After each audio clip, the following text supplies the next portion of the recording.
Everyone. I will be presenting a quick summary of research conducted at Harvest Medicine, which is a network of medical cannabis clinics in Alberta and Halifax.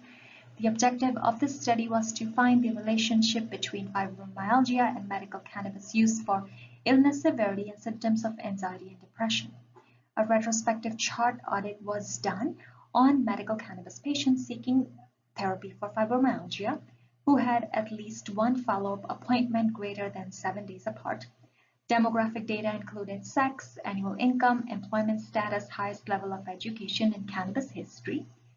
Outcome data included scores for PHQ-9, GAD-7, and illness severity collected at initial and follow-up appointments. Illness severity was measured by asking how do you rate the severity of your condition before and after starting medical cannabis. Both questions were rated on a 5-point Likert scale, with 1 being asymptomatic and 5 being very severe. Out of 1923 patients at initial assessment, 817 had at least one follow-up assessment.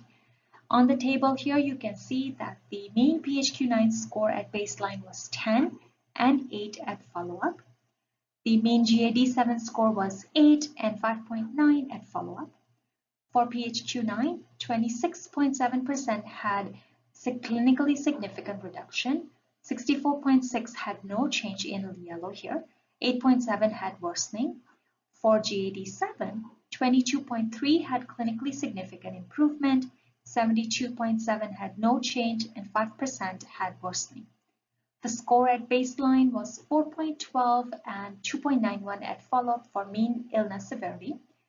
74.7% had an overall decrease in illness severity, 37% had a score reduction greater than 2, 22.5% reported no change, and 2.9% saw an increase. For GAD-7, PHQ-9, and illness severity, no significant difference in score reduction between baseline and first follow-up was noted when comparing males to females, education levels, income levels, employment status, and cannabis naive to experienced cannabis user.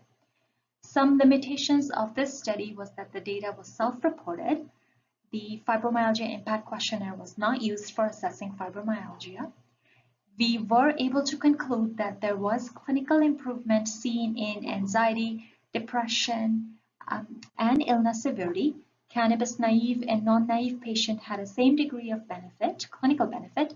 69.9% showed a positive impact on quality of life. 77.6% reported that medical cannabis met or somewhat met treatment expectations. A supervised treatment medical cannabis may play a role in managing fibromyalgia. Thank you.